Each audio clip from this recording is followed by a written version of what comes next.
नमस्कार, मैं हूं अमित कुमार।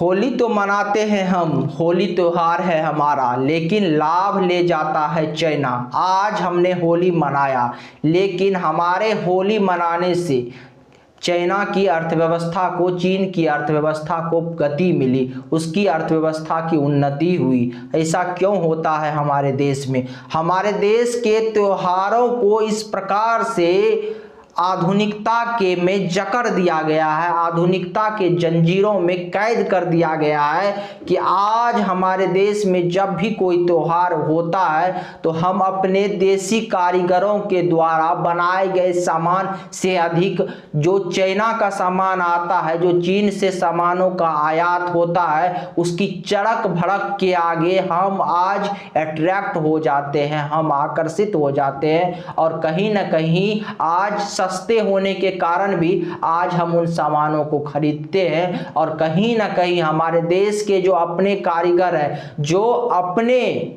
यहाँ छोटे छोटे जो कारीगरी करके जो छोटे छोटे अपने पेट पालते हैं, उनकी रोजी रोटी तो छिन ही जाती है। लेकिन जब हम चाइना के सामान खरीदते हैं इस आधुनिकता के चक्कर में जाके, तो कहीं ना कहीं जो हमारे देश में 20 जवान, आपको याद होगा ना, उसी चीन से मुकाबला करते हुए हमारे 20 जवान शहीद हुए थे LAC पर।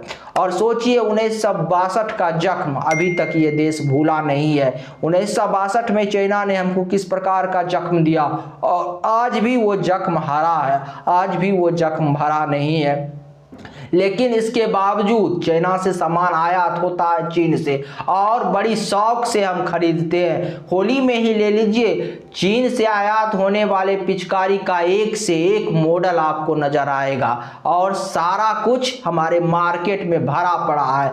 होली मनाए हम, दीपावली मनाए हम, अलग अलग त्योहार मनाए हम, और लाभ हो चाइना को, ये हमारे देश में कब तक चलेगा? और इसके लिए जिम्मेवार कौन है? आज चीन से सामान की ओर, चाइना के सामान की ओर हमारे देश के लोग चाइनीज सामान की ओर क्यों अट्रैक्ट होते हैं? कभी इस विषय पे आपने विचार किया है? क्योंकि पहला कारण होता है कि चीन का सामान सस्ता होता है, और सस्ता होने के कारण हमारे देश के लोग उस सामान की ओर ज्यादा अट्रैक्ट होते हैं। इसमें देश के लोगों की कमी भी क्या है? अब जिस देश में लगभग प्रति व्यक्ति आय 1 लाख, वार्षिक आय 1 लाख के आसपास हो, वो देश के लोग किस प्रकार से अपना गुजर बसर करेंगे, किस प्रकार से अपना त्योहार मनाएंगे, और किस प्रकार से इस आधुनिकता में अपने जीवन को एडजस्ट करेंगे? इस आधुनिक युग में जहां पे बिना पैसे का जीवन जीना नामुमकिन सा है, एक सादगी पूर्ण जीवन की कल्पना भी नहीं की जा सकती। या आज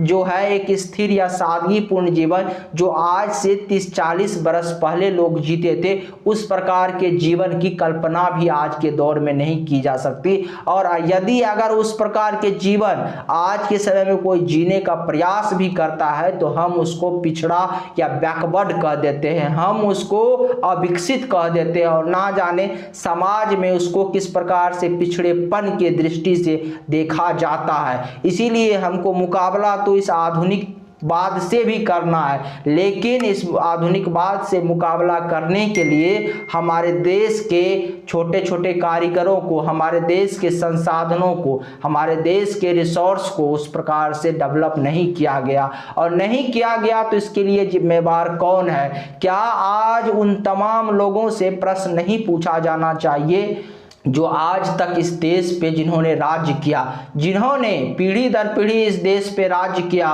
और जिन्होंने इसके बाद भी इस देश को इतना सक्षम नहीं बनाया कि ये देश छोटे छोटे चीज़ों का अपने यहाँ बना सके, छोटे छोटे चीज़ों का आयात हमको चाइना से नहीं करना पड़े, बाहर से हमको नहीं करना पड़े, चाइनीज सामान से बेहतर सामान हमारे देश के कारीगर बना सके, और उस सामान को हम बाहर में निर्यात कर सके।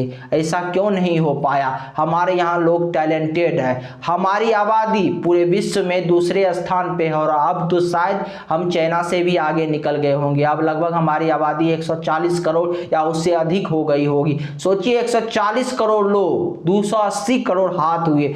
इस 280 करोड़ हाथों को अगर सही रूप में सही नेतृत्व मिला होता इस देश को, इस देश के नेतृत्व करने वाले ने सही समय पर सही निर्णय लिया होता, अपने राजनीतिक हित से बढ़ के राष्ट्र हित में सोचा होता, तो आज ये 280 करोड़ हाथों के पास इतना सामर्थ्य होता कि वो पूरे विश्व में अपनी वस्तुओं का निर्यात कर सके। और कम से कम इतना सामर्थ्य तो हम जरूर जुटा लेते कि हमको अपने दुश्मन देश से किसी भी प्रकार का आयात ना करना पड़े और त्योहार हम मनाए, और जो है पिचकारी जो है और रंग गुलाल जो है हमारे शत्रु देश चीन से हमारे देश में आयात हो। ऐसा तो स्थिति बिल्कुल भी नहीं आती। और इस देश को इस आधुनिकतावाद के जंजीर में तो जकड़ा गया, ठीक है, देश को विकास के पथ पर चलाया गया, देश में नए नए संसाधन लाए गए, आज जीवन जीने के लिए उन तमाम व्यवस्थाओं का प्रबंध किया गया,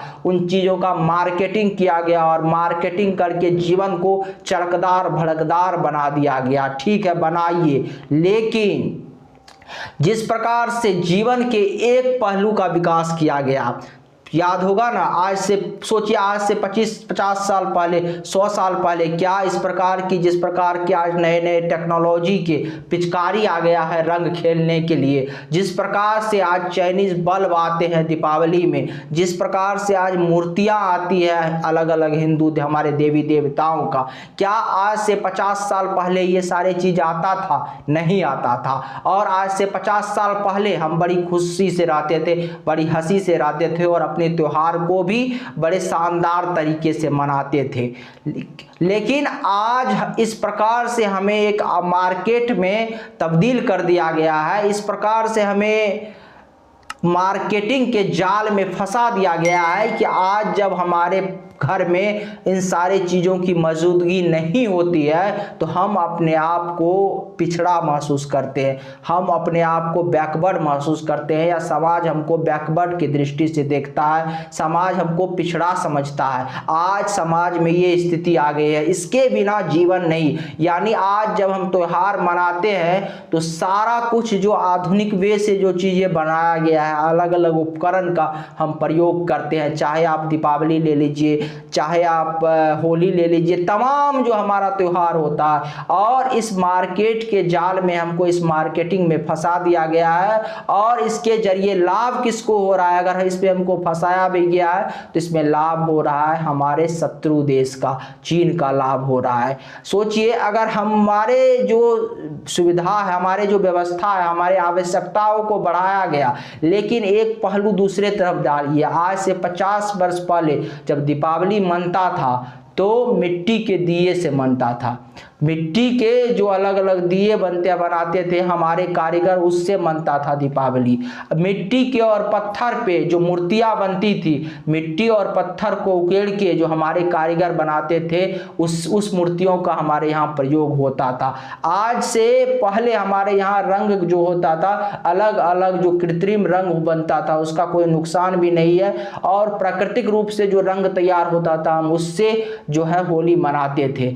और लेकिन आधुनिकवाद के चक्कर में, मार्केटिंग के चक्कर में और विकास के चक्कर में हमारे देश को आगे तो लाया गया, विकास के चक्कर में हमारे मस्तिष्क को उलझा तो दिया गया, लेकिन हमारे उन कारीगरों का विकास नहीं हुआ, हमारे उन छोटे छोटे लोगों का विकास नहीं हुआ जो पहले भारतीय अर्थव्यवस्था में अपने योगदान देते थे।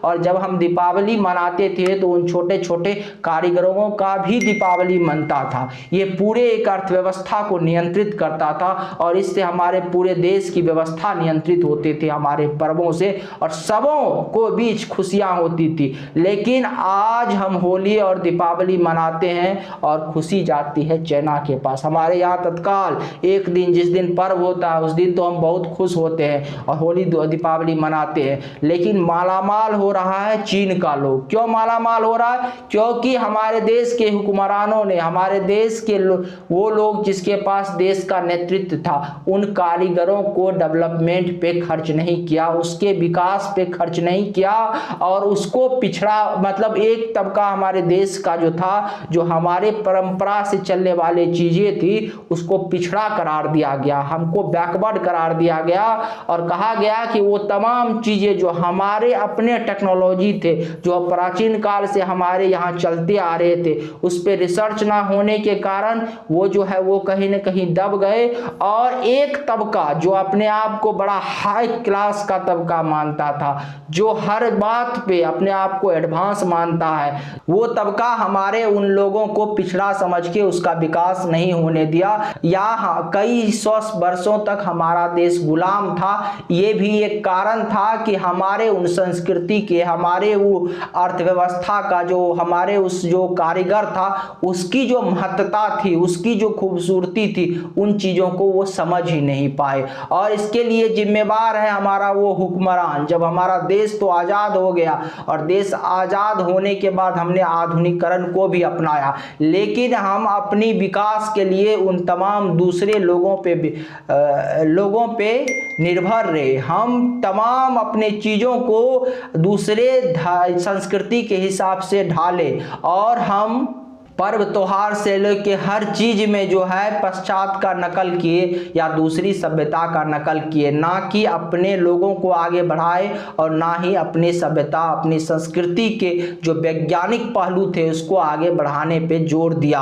और हमने राजनीतिक कारण से हमारे देश में एक वर्ग ऐसा भी जन्म लिया, एक वर्ग ऐसा उत्पन्न हुआ जो राजनीतिक कारण से सदैव जो है अपनी ही व्यवस्था पे प्रश्न खड़ा किए और अपनी ही व्यवस्था को बैकवर्ड साबित करने का प्रयास किए। सोचिए, अगर आज हमारे जो है जिस प्रकार से हमारे जीवन पद्धति का विकास हुआ, जिस प्रकार से हमारे सोच को एक अलग किस्म का डेवलपमेंट की ओर ले जाया गया, हमारी ज़रूरत का विकास किया गया, उस प्रकार से अगर हमारे जो कारीगर थे, हमारे जो वैज्ञानिक मूल्यों पर आधारित चीज़ें थी, हमारी संस्कृति थी, या हमारे संस्कृति में आने वाले छोटे छोटे चीज़ें थे, जैसे मान लीजिए जो पहले हमारे कारीगर दिए का जो जलाते थे, हमारे यहाँ मिट्टी का जो दिया बनाता था, उस चीज़ों को उस रेशियो से वैज्ञानिक मूल्यों पर आधारित अगर उन चीज़ों का विकास होता तो आज हमको दूसरे देश से आयात नहीं करना पड़ता